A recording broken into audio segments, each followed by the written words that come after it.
Good afternoon. My name is Desmond Williams, and today I am here to tell you why Africa should develop a single currency.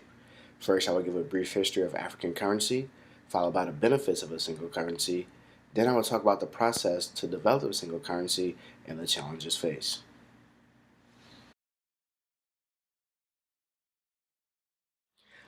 Up until the slave trade, historically speaking, the people of Africa have always been able to manage multiple currencies. But following Africa's independence from the British colonial rule, decades later, Africa now seeks to develop its own singular currency. The African currency can be split into four eras. First, you have the pre colonial era, followed by the colonial era, post colonial era, and now the modern day era. The pre colonial era was characterized by trade. Trade that included local goods such as copper, salt, iron, and Africa's oldest export, gold. Imports included cloth and cotton imported from the Indian Ocean, the Atlantic Ocean, and the Mediterranean Sea. During this time, the slave trade was introduced. The slave trade brought an interchangeability that was too much for the African market. This created turmoil and disruption within the market. Next, we have the colonial era. During the colonial era, the idea of a single currency was introduced. Also, during this era, reform of the African monetary system was also introduced due to the fact that the colonies want to lower the transaction costs between the colonies and the home country. Post colonial Africa can be described as when the African nations gained its independence from the British colonial rule. Following the footsteps of its previous colonizers, African nations sought to develop currencies for each nation. Each nation, in turn, developed currencies based off of their previous colonizers' rule. These currencies were seen as a sign of independence and pride. This can be seen in the way that the currencies were designed. Each currency had figures of each of the African communities. These newly developed currencies were meant to serve as a symbol of independence and pride, yet they did quite the opposite. They served as a hindrance and a detriment towards the African economy because it offered an influx of currencies that weren't all created equally and weren't all stable. They weren't all backed by the same trade market or by the same investment markets. This now brings us into the modern day African currency. With the exception of two monetary unions, which includes the Central African CFA franc and the West African CFA franc, outside of these regions, the African currency lacks cohesion. This is a sore spot or one of the many sore spots for the African government. When traveling through Africa, when you cross each new border, you're bound to incorporate or run across a new currency. Now that I've spoken on the history of the African currencies, I would like to now speak upon the advantages of developing one singular currency. One singular currency is a stable currency, and a stable currency is a credible currency. What a credible currency allows for is more faith from larger firms when doing their investment. It also promotes more job growth. Not only does a credible currency help on the monetary side, but a stable currency can help on the political side. African leaders of each nation have direct access to their banks. Not every leader is just, fair, and morally sound. Some of these leaders print money directly from the banks that they have control of for their own financial gain, while thus hurting the economy. A singular African currency can help with the creation of a central bank. The central bank helps to mitigate this problem.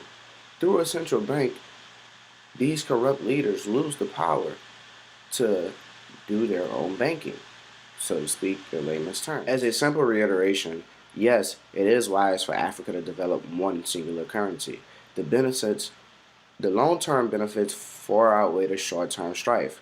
But there is a process to developing this currency. This process is not an overnight process. Look towards the European nations in the development of the euro. Through the development of the euro, you have to understand that European nations had a strong import and export trade market, as well as European nations worked with each other for upwards of 50 years on developing the singular currency of the euro. A pivotal step in developing a singular currency is developing a monetary union. While Africa does boast currently two monetary unions, it is in its best interest to expand upon these unions. Expanding upon these unions allows for better macroeconomic policies because everyone is on the same page. These macroeconomic policies need to be the cornerstone of these African monetary unions.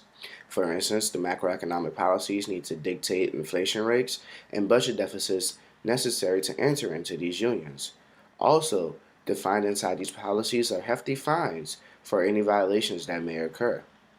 Do note that starting it's your own singular currency is not an overnight process and is not one that happens very quickly. It is a small process that involves starting off with monetary unions and incorporating other nations into your monetary union or your monetary community and slowly but surely getting everybody onto the same page. This involves a sense of uplifting your brother or being your brother's keeper, and it means of not every country is able to boast the economy necessary to enter directly into a market. But by having these macroeconomic policies in place, you help to build up the country next to you to enter in to your union.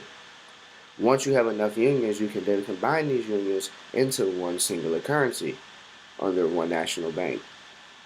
Through use of a central bank, Africa can develop currency adjustments to cope with the economic performances that will come through change of introducing a singular currency.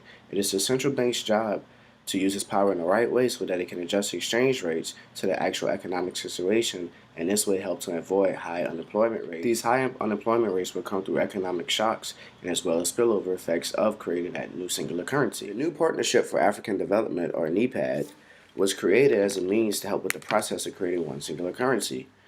NEPAD's main goal was to correct governance failures and thus help create with setting up and implementing new policies for correct macroeconomics. NEPAD has set into place policies such as the African Peer Review Mechanism, which is a self-monitoring organization comprised of African Union member states. The purpose of the peer review panel, which will have been 5 or 7 members, is to promote the implementation of policies and standards that will lead to political stability, economic growth, development, and integration on a regional and continent-wide level. This is the biggest detriment to starting a singular currency is Africa itself. Through all this civil war, poor economic choices, and other fallouts from the post-colonial time frame, Africa has to look at itself first before it can actually develop a currency. In conclusion, I am in favor of Africa developing one singular currency.